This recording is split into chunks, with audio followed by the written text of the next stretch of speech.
¿Cómo estás? Bienvenidos. Esto es Conectados Noticias.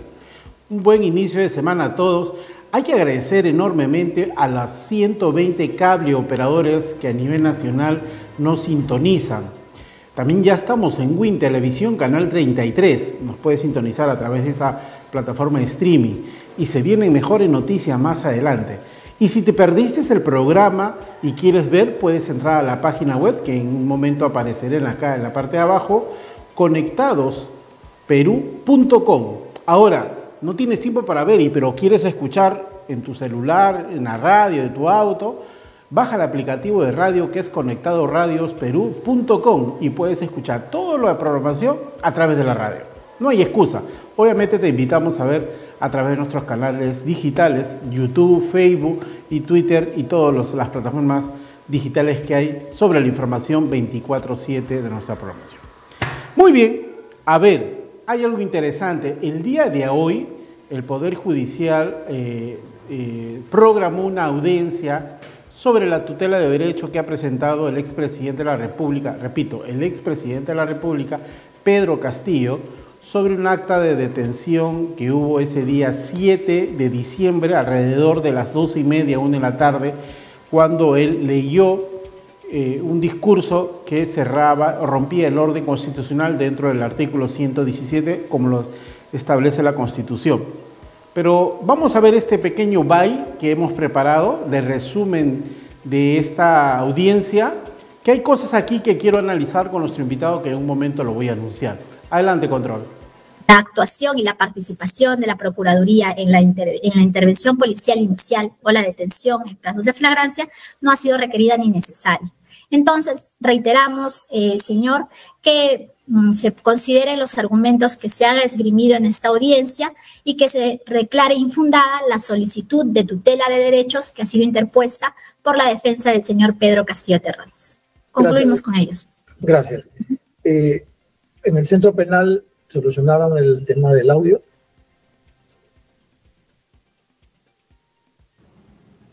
Ahora, señor magistrado. Buenos días, ya tienen solucionado. Su nombre completo y su DNI, le voy a dar 3 minutos, señor Castillo, para que sea breve sobre los hechos. Nada más. Gracias, señor magistrado. ¿Quién habla? Es el presidente de la República, José Pedro Castillo Terrones, identificado con DNI 27427864. Señor magistrado, cuando yo decido conducir a mi familia a la Embajada de México por los hechos que venía sufriendo mis hijos y mi esposa, decido irme en el mismo cofre, en la misma movilidad del presidente de la República. Pido que me acompañe el señor Aníbal Torres para ir y volver. Y cuando estábamos a la altura, cerca de la prefectura, detienen la movilidad y empiezan a apuntar con metralletas donde iba yo con mi esposa y mi hija, y en el carro posterior estaba mi hijo menor, Arnold, y a ambas movilidades empezaron a apuntar, a ametrallar, y cuando le pregunto a mi seguridad, baja de la movilidad, le digo, ¿qué cosa está pasando? Luego regresa y dice, hay una orden para conducirle a la prefectura. Dígame, señor magistrado, ¿eso no es un secuestro? A raíz de eso se generan todas estas cosas. A raíz de eso es cuando se presentaba, me daban formatos. En todo caso, firma esto, firma lo otro. Se aparecieron muchas personas. Se llenó de policía la prefectura. Venían y se identificaban varios fiscales, sabiendo a la fiscal de la nación. Todo este era parte de un complot. Entonces, a raíz de eso es que se genera. Yo iba, no estaba jugando, no había ningún tipo de flagrancia. Estaba yendo a dejar a mi familia en la Embajada de México porque el hostigamiento a una familia que viene del interior del país era enorme. Hicieron un allanamiento a Palacio de Gobierno en horas de la noche. Encontraron a mis hijos dentro de su cama y cuando aparecen la gente, en todo caso los uniformados, en Palacio de Gobierno, en su propio domicilio, mis hijos estaban traumados. Por eso es que, frente a los hechos, decido quedarme acá para ver de qué manera solucionamos los casos que tiene el país y dejar a salvo a mi familia. Y a raíz de eso se genera este secuestro. Por lo demás, debo agradecer este espacio y ratificar lo que mi defensa el día de hoy ha manifestado. Muchas gracias. Gracias. Doctor Cifuentes, una pregunta.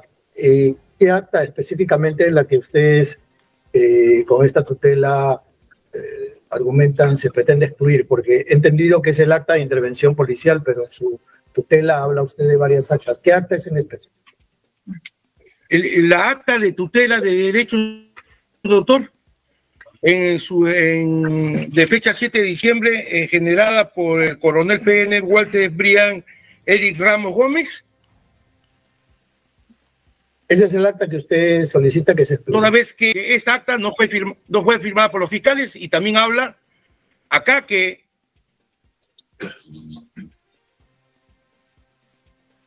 se anexa constancia de buen trato, acta de registro personal, incautación con sus respectivos folios y cadena de custodia. Ya, okay. Habla de todo ello. Ya, gracias, doctor. Habiendo escuchado los argumentos. Muy bien, todos hemos podido escuchar detenidamente esta parte. La audiencia ha sido bastante larga, pero voy a analizar esta parte porque hay varias cositas que me llaman la atención y voy a presentar a mi invitado a continuación. Estamos hablando con el doctor, lo tenemos acá en la sala de televisión, al doctor Alejandro Salas, ex ministro de Trabajo del gobierno del expresidente Pedro Castillo. Alejandro, ¿cómo estás? Percy, ¿cómo estás? Muy Bienvenido. buenas tardes, muchas gracias. Buenas tardes a todos los amigos de Conectados. Un gusto estar con ustedes. Muy bien, has podido observar el video. Tengo varias preguntas. La primera, la fundamental. El señor Castillo ya no es presidente. Está en la condición de expresidente hoy detenido. ¿Es correcto esto? Primero, para responderte a esa pregunta, te tengo que manifestar que como ser humano me da mucha lástima y mucha pena a dónde lo llevaron, ¿no? Exacto. A dónde lo llevaron, a dónde... Él trata de defenderse ahora por algo que leyó. Él lo leyó, no lo leyó nadie. Se lo pusieron ahí y lo leyó. Lamentablemente, él hizo que de una u otra manera incurriera en una infracción constitucional, pero también, bajo mi punto de vista, en hechos delictivos. O sea, el irrumpir el orden constitucional, por supuesto, que conlleva un delito. El no de reconocer las instituciones del Estado e intervenir conlleva un delito. ¿No es cierto? La propia Constitución te dice que nadie obedece a un gobierno usurpador. Entonces, los cánones democráticos siempre se responden con democracia. Independientemente de lo que significa hasta el día de hoy el Congreso que tiene nuestro país, tenían que llevarse a los cauces democráticos. Era mucho mejor que a él el Congreso lo vaque, para que pueda defenderse como un presidente vacado con un Congreso que no tiene legitimidad en el país. Tomó un camino equivocado, lo hicieron llegar por un camino equivocado. Y el Congreso, constitucionalmente, por ese error lo termina vacando. Por lo tanto, hay una situación constitucional en donde hoy en día hay una presidenta con un 80% de desaprobación, con falta de legitimidad y con varios muertos en su haber, ¿no es cierto? Entonces, lamentablemente, ella no es presidente, fue vacado. O sea, quienes somos demócratas tenemos que creer en lo que dice la Constitución y, por supuesto, lo que la Constitución desarrolla. A mí me da muchísima pena a dónde lo llevaron, muchísima pena. Ahora, incluso, mira, dices algo importante, a dónde los llevaron. Y de esto hemos hablado bastante contigo. Porque yo siempre te pregunté, y esto hay que ser bastante honesto, tú has sido muy franco en este tema, tú estuviste en contra y de hecho, producto de ello, tu tweet, porque al minuto dijiste que tú no podías pertenecer a un gobierno que rompiera el orden constitucional. Sí, claro. Y lo enfrentaste, digamos la palabra literal, que lo enfrentaste diciendo que era un delito lo que estaban cometiendo. Sí, se lo dije. Y lo que los llevaron, todavía estamos en ese proceso, el Poder Judicial está determinando, la Fiscalía, quiénes son los responsables. De hecho, por ahí, la señora Betsy Chávez, la ex premier, está detenida por ese tema. El señor Aníbal Torres, por ahí todavía está con algunas medidas. Pero fue un error y un delito al artículo 117. Eso estamos de acuerdo todos. Totalmente de acuerdo. Yo lo tengo claro desde el primer minuto que terminó de leer el mensaje. O sea, yo lo manifesté y se lo manifesté a él. O sea, prácticamente lo que le dije es que lo que había leído era un delito y se lo dije tal cual, de manera literal. Y la respuesta que obtuve fue, no es que tenía los votos. O sea, él estaba justamente haciendo eso porque en la tarde no tenía los votos. O sea, quiere decir, y eso es para que la Fiscalía tenga un poquito de criterio al investigar también, que hay alguien que le vendió que ya no tenía los votos en el Congreso y que tenía que leer ese discurso. Ahora, yo tengo una teoría, probablemente sea un poco descabellada, pero las evidencias más o menos apuntan a eso. ¿Recuerdas cuando en Cuarto Poder, un momento a Roberto Sánchez, estando en el Congreso, quien fue ministro de Pedro Castillo, le pasaba la información por WhatsApp y de hecho lo captan ahí donde le van contando las cosas. Luego ahora Alejandro Salas tiene Roberto Sánchez tiene otra postura sobre el tema de Pedro Castillo y a él pareciera que no le pasara nada. Esa es mi teoría. Yo no sé si esto puede ajustarse a la verdad. No, yo estoy totalmente seguro que él recibía diversa información por parte del Congreso. Información vinculada a muchos campos, ¿no es cierto? Pero sobre todo de una u otra manera también de pronto hasta coacción por parte del Congreso y de algunas bancadas que le pedían algo a costa de no ser vacado, ¿no es cierto? Hoy en día esa bancada que fue supuestamente oficialista, ¿dónde está? Ya no hay oposición en el Congreso al actual gobierno. Entonces, es lamentable la calidad también de representantes políticos de lo que fue un gobierno, no haya mantenido, digamos, la seriedad y la ecuanimidad, pero sobre todo la solidez para poder defender un gobierno que fue electo en democracia. Lo que yo he visto simplemente es una sarta de intereses y que si no les daban lo que querían, simplemente pateaban el tablero, ¿no? Y de ambos lados, ¿ah? Completamente. De izquierda y de derecha. No, eso tengo claro. Y la derecha lo que ha querido y lo que ha pretendido siempre es de una u otra manera tomar, digamos, el control del poder, ¿no? Y eso es algo que, digamos, a mí no me... Y hoy día lo tienen. O sea, quien gobierna hoy día son los que no ganaron las elecciones, ¿no? Por eso te digo, a eso lo llevaron. Si él se hubiese dejado llevar por gente que realmente creía en la democracia, se hubiese dado batalla hasta el final desde el lado democrático. Pero no lo quiso así, pues. Porque era más democrático que él fuera y se presentara al Congreso. De hecho, ustedes habían preparado el día antes todo lo que iba a ser el argumento de defensa frente al Congreso de la República. Completo. Teníamos un esquema de defensa muy sólido, muy completo. Yo estoy seguro que los 3 oradores que íbamos a ir ahí, que era César Landa, Felichero, quien te habla, en la parte de los abogados estaba Palomino Mancheo y estaba Benji Espinosa. Habíamos estructurado una defensa tanto política como legal muy contundente. Entonces, tanto así que finalmente el Congreso, si lo vacaba, iba a terminar avergonzado de haberlo vacado por irrumpir el orden democrático también. Sin embargo, él decidió adelantarse. Yo siempre digo, ¿no? O sea, si la historia de nuestro país tiene 2 presidentes que se suicidaron, lo tienen a Alan García, que se metió un balazo, y lo tienen a Pedro Castillo, que se metió un balazo con un papel. Balazo, ¿no? Político, ¿no? Uno se ha muerto físicamente y el otro se ha muerto en vida, ¿no? Ahora, en la declaración que tú has podido escuchar, él dice de que se dirigía a la Embajada de México. Claro, él ha ido variando esta versión, pero tú me decías en el intermedio que siempre ha dicho que se iba a la Embajada de México. Él siempre ha manifestado que él no iba a huir, que lo que estaba haciendo era ir a poner a buen recaudo a su familia y que de ahí él retornaba a dar la cara y dar las explicaciones y que supuestamente se entiende que ese retornar era para ir en la tarde al Congreso. Pero ya que vas a ir si habías dispuesto pues cerrar el Congreso. Sí.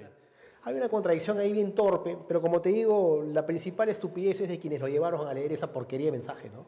Tremendo. Claro. Ahora, él habla una parte donde él declara que en esta audiencia que ha sido secuestrado.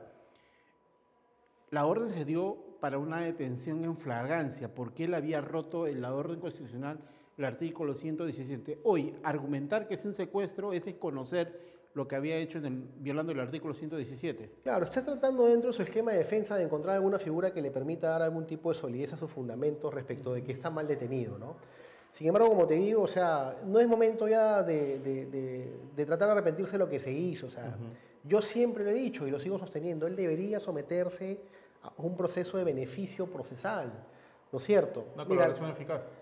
No sé si colaboración eficaz, porque él es el presidente de la República, ¿no? De pronto una culminación anticipada de proceso, ¿no? O sea, si el delito es de 20 años, si no tiene el señor Castillo antecedentes, empieza a reducirse las condenas porque los jueces hacen una tabla para poder, digamos, interponer la pena. El hecho de someterse al proceso de culminación anticipada del proceso, que es decir la verdad de cómo fueron las cosas, eso le reduce más. Entonces, estaríamos hablando que podría tener una pena de 7 o 8 años con beneficios, porque ese delito sí tiene beneficios. Sí. Sin embargo, lo están llevando y lo están arrinconando al máximo de una pena, lamentablemente, porque está siendo mal asesorado, está siendo mal llevado. Bueno, y ahora vemos que este señor, el abogado, es el 12º. Sí, en algún momento determinado yo dije que se someta a la confesión sincera, ¿no? Sí. Que está establecida dentro del Código Procesal Penal. Pero lamentablemente la confesión sincera, y es algo que no recordaba en ese momento, no aplica para delitos flagrantes. Y la calificación que él tiene es un delito de flagrancia. Lo que le queda a él es un tema de culminación anticipada de proceso. Es decir, ok, voy a contar la verdad. El mensaje me lo puso tal, acá están las pruebas, esto no. Y empezar a desarrollar, digamos, el por qué. Me había amenazado. Yo estoy absolutamente seguro que le vendieron el hecho de que él tenía el respaldo de las Fuerzas Armadas. ¿Quién se lo vendió? Quien le vendió esa idea también debería estar preso. Y ahora ¿no? está de ministro, ¿no? Debería estar muy preso, ¿no? Mira, yo no sé si es el actual ministro de Defensa, pero quien le vendió la idea que tenía el apoyo de las Fuerzas Armadas Alguien tiene que decir. debería estar, pero él tiene la verdad. Pero O sea, no lo quiere contar. y eso es, hay distintas versiones, dicen que desde el lado personal lo tienen coaccionado y amenazado, ¿no? Y por eso no puede hablar, ¿no? Con temas personales, etcétera. Son Pero versiones que ¿acaso salen el por ahí. Poder Judicial no le puede brindar las garantías para garantizar su vida? Claro, la vida te la pueden garantizar, pero el prestigio y el desprestigio con tu familia. Bueno, ¿no? el problema es que ya lo que ha hecho ha quedado marcado para toda su vida. Lo tengo totalmente claro. En la historia de los libros peruanos va a quedar escrito que él rompió el orden constitucional. Totalmente claro. Totalmente claro. Sin embargo, también lo hizo, por ejemplo, Fujimori, ¿no es cierto? Sí. Y el día de hoy Fuerza Popular es una fuerza política grande, No, les guste indudablemente. o no nos guste, y tiene bancada y tiene representación, y hace ya 3 procesos electorales vienen también dinamitando la democracia, ¿no? Generando la inestabilidad al país, pero ahí están. Por lo tanto, si bien es cierto, se ha rompido el orden constitucional, yo creo que hay gente que sí cree y creía en las demandas que le presentaron a ese gobierno y que ese gobierno las hizo suya, el gobierno de Pedro Castillo. Y que son demandas que están vigentes, ¿ah? Que están vigentes ante un sistema de poder que no las quiere ver. Y que esa gente que tenía esas demandas va a volver a ir a las urnas. Sí. Y no van a votar por ellos, ¿ah? Van a votar por quienes nuevamente representen la posibilidad de poder llevar adelante sus demandas. Pero ahí yo creo que la gente va a ser un poquito más reflexiva, ¿no? Para no volver a cometer los errores, para no elegir estos congresistas que, en buena cuenta, algunos traicionaron los ideales iniciales del partido y se voltearon. Es que se puede ser reflexivo el ciudadano, pero el ciudadano vota en virtud al menú que le entreguen. Ah, obvio. O sea, si no hay una reforma política que te permita tener mejores políticos, vas a tener a aquellos que ingresan al Congreso a solucionar su vida y no solucionar la vida de los demás. ¿No es cierto? O sea, miramos denuncia tras denuncia. Mira el presidente del Congreso que tenemos, ¿no? Bueno. O sea, es para avergonzarse como peruano, ¿no? O sea, hace rato debió haber estado censurado el presidente. Bueno, y así como él hay otros personajes, ¿no? Entonces, sin embargo, el ciudadano no va a tener más que elegir el menú que le dan, ¿no es cierto? En donde el número 1, el número 2, el número 3 depende de la llegada que tengas al partido, de la cantidad de dinero que des, ¿no? O el financiamiento, como te iba a decir. Exactamente. Ahora, mira, qué curioso, tú eres constitucionalista y hay un tema que se viene discutiendo sobre la Junta Nacional de Justicia. Y te lo voy a plantear en 2 escenarios. El artículo 151 se refería sobre el Consejo Nacional de la Magistratura. Y el artículo 157, que es lo mismo, lo único que ha cambiado de la Junta Nacional de Justicia, el Congreso está aplicando un procedimiento en ambos casos bajo ese parámetro. En el Consejo Nacional de la Magistratura nadie salió a marchar. Hoy el Congreso quiere hacer el control político que está facultado en el Congreso, en la Constitución, usando el artículo 157 y bueno, hay un sector que sale de levantarse. Todo. Claro, lo que argumentan, el Congreso no es legítimo. Bueno, pero entendemos que es un sistema de representación de votos. Y los que llegaron ahí no ha sido porque un día se levantaron y dijeron yo voy a ser congresista, sino porque representan a un sector de la población. Nos guste o no, es lo que tenemos. Sí, claro, es un control político, pero no podemos compararlo con lo que fue el control político del Consejo Nacional de la Magistratura. Recordemos que el Consejo Nacional de la Magistratura nace el control político por parte del Congreso porque se evidencian los audios de los cuellos blancos, de cómo los de cómo los miembros del Consejo Nacional de la Magistratura elegían a jueces, fiscales, ayuda para rebajar sentencias, ratifícalo a tal, no lo ratifiques a tal. O sea, era una vendetta, era un mercado de venta de cosas ilegales, ¿no? Es por eso que interviene. La Junta Nacional de Justicia tiene otro nacimiento. La Junta Nacional de Justicia nace de un referéndum que decide crear la Junta Nacional de Justicia y eliminar el Consejo Nacional de Magistratura con un 86% de voto de la población. ¿Te das cuenta? Entonces, hoy en día, ¿por qué se le quiere someter por falta grave a todos los miembros de la Junta Nacional de Justicia? Ni siquiera a uno o a otro. ¿Por qué se les quiere someter? Porque emitieron un pronunciamiento respecto al caso de Soraya Ábalos, ¿no es cierto? Con absoluta legitimidad le dicen al Congreso, oye, los casos que tú estás investigando sobre ella y en juicio político, nosotros ya lo hemos visto y ya nos hemos pronunciado archivando eso porque ella tiene criterio jurisdiccional como lo tuvieron otros fiscales. Pero el Congreso no tiene el control político que está facultado en la Constitución. Tiene el control político, pero ese control político, la ley no ampara el abuso del derecho. Acá existen otros intereses. ¿no es cierto? El interés no es decir que la Junta Nacional de Justicia actuó mal y cometió falta grave. Acá el hecho es, ¿qué más elige la Junta Nacional de Justicia? Al jefe de la OMP y al jefe de la RENIEC. Lo que quieren es tener un jefe de OMP y un jefe de RENIEC a la medida, para también tener un jefe, un presidente del Jurado Nacional de Elecciones a la medida. Pero vamos, o sea, no me vas a decir que Salas no es cuestionado en su actuar. Es cuestionable por quienes son opositores a él, No, pero ya, ok. No voy a hablar el escenario de lo que Fuerza Popular nunca pudo probar sobre que hubo terrible. o no fraude. ¿Y cuántos millones nos costó eso? Pero, o sea, no voy a entrar en ese escenario. Se creó una comisión para eso. Ok. Y se gastó dinero insursamente porque claro. el informe dijo no hay elementos. O sea, para eso gastas el dinero pudiendo hacer otra cosa. No te voy a discutir eso, te doy el crédito. Pero vamos, Salas con su voto de erimete, porque no había el miembro del Colegio de Abogados, sacó de carrera partidos por tecnicismo.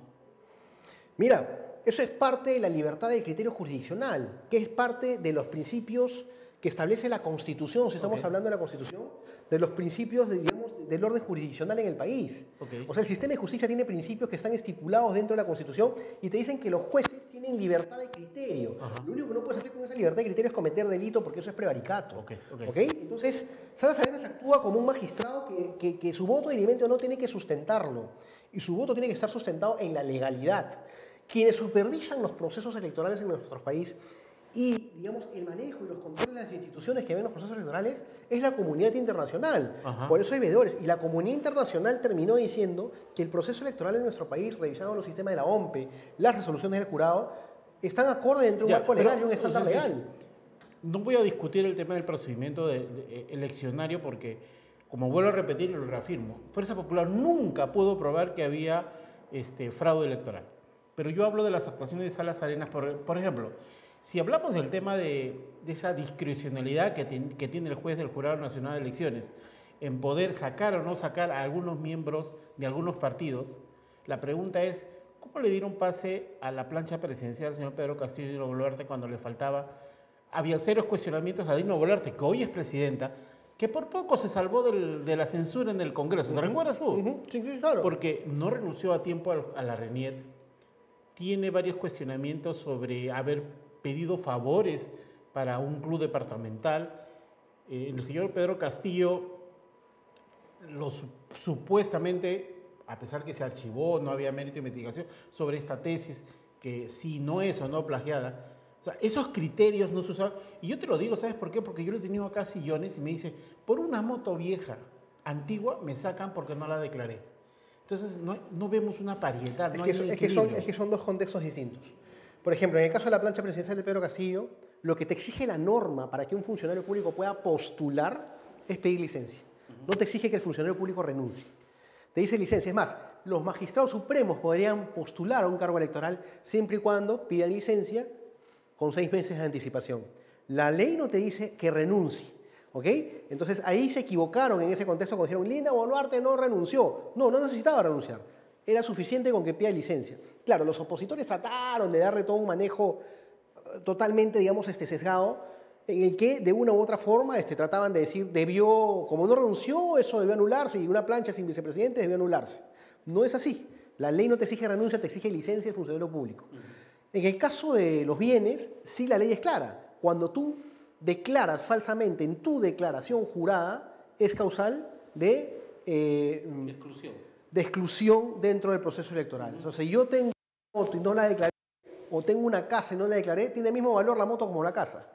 Hoy en día eso ha sido superado ya. ¿Por qué? Porque la carga de la prueba le corresponde al sistema electoral. El sistema electoral tiene que bajar la información de qué bienes tiene la persona y la persona solamente tiene que firmarlos. ¿No es cierto? O sea, ya no es dime qué tienes, porque de pronto tienes pues un carro, un vehículo que hace muchos años lo vendiste y no lo traspasaste, etc. Hoy eso ha cambiado. Y antes eso sucedía, ¿no? Eso sucedía. Entonces, y era un despropósito absoluto, ¿no? Ahora ha cambiado. Ahora ya el sistema electoral te dice, estos son tus bienes, ¿sí o no? Y tú firmas, sí son los míos. Ahora, esto nos lleva a una reflexión que hay que hacer algunas reformas urgentes, ¿no? Porque no podemos volver a este escenario donde de todo se duda. Entonces, ¿en qué país vamos a estar? Porque si no, más adelante las autoridades elegidas con este sistema van a ser ilegítimas más adelante, no carecen de legitimidad. Totalmente de acuerdo. pero todo va a tener que nacer de una reforma política que tenemos que hacer y que tiene que hacer el Congreso de la República.